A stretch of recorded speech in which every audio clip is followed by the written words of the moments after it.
Good morning.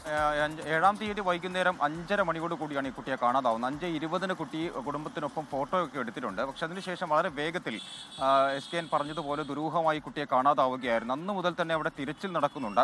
കാര്യമായൊരു തിരച്ചിൽ ആദ്യഘട്ടത്തിൽ നടന്നിരുന്നില്ല. പിന്നീട് കൃത്യമായൊരു ഇടപെടൽ കുടുംബത്തിൻ്റെയൊക്കെ ഭാഗത്തു നിന്നും ഉണ്ടായതിനു ശേഷമാണ് ഇന്നലെ ഒരു 25-അംഗ പോലീസ് സംഘം അവിടെ എത്തുകയും അവിടെ പരിശോധന നടത്തുകയും ചെയ്തു. ഇന്നിപ്പോൾ സ്പെഷ്യൽ ടാസ്ക് ഫോഴ്സിൽ നിന്നുള്ള 100 പേർ എത്തി ഇന്നിപ്പോൾ പരിശോധന നടത്തും എന്നുള്ളതാണ് അവിടെ നിന്ന് കുട്ടിയുടെ ബന്ധുക്കൾ നമുക്ക് നൽകുന്ന ഒരു വിവരം എന്ന് പറയുന്നത്. മാത്രമല്ല സ്വകാര്യ ഏജൻസികളിൽ നിന്നുള്ള ഇത്തരം തിരച്ചിലുകളൊക്കെ നടത്തി പരിചയമുള്ള അത്തരം ചില സംഘങ്ങൾ കൂടി അവിടെ എത്തിയിട്ടുണ്ട്. കുട്ടിയുടെ നാട്ടിൽ നിന്ന് പ്രത്യേകിച്ചും പാലക്കാട് നിന്നൊക്കെ എത്തിയ യുവാക്കളുണ്ട്. അവരും അങ്ങനെ എല്ലാവരും ചേർന്നുള്ള ഒരു സംയുക്തമായൊരു തിരച്ചിലായിരിക്കും ഇന്നിപ്പോൾ നടക്കുക എന്നുള്ളതാണ് നമുക്ക് ലഭിക്കുന്ന വിവരങ്ങൾ.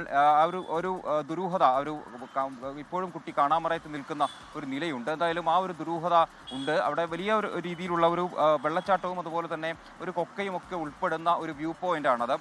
വളരെ വേഗത്തിലാണ്. അതായത് 5:20 കുട്ടി ഫോട്ടോ എടുക്കുന്നതിന് ശേഷം 5:30 മണിയോട് കൂടി ഇവിടെ തിരിച്ചിറങ്ങാൻ പോകുമ്പോഴാണ് ഈ കുട്ടി മിസ്സിംഗ് ആണ് എന്നുള്ള കാര്യം ബന്ധുക്കൾക്ക് മനസ്സിലാവുകയും ചെയ്യും. നിങ്ങൾ വളരെ വേഗത്തിൽ മിനിറ്റുകളുടെ വ്യത്യാസത്തിലാണ് ഈ കുട്ടി മിസ്സിംഗ് ആവുന്നത്. മാത്രമേ ധാരാളം ആളുകൾ അവിടെ ഉണ്ടായിരുന്നു ആ സമയത്ത്. ഏതെങ്കിലും തരത്തിലുള്ള അപകടം പറ്റിയാൽ പോലും ഒരുപക്ഷെ അവിടെ നിൽക്കുന്ന ആളുകൾ ഇത് കാണേണ്ടതായിരുന്നു എന്നുള്ളതാണ് ബന്ധുക്കളൊക്കെ പറയുന്നത്. എന്തായാലും ദുരൂഹമായി തന്നെ തുടരുകയാണ് ഈ കുട്ടി.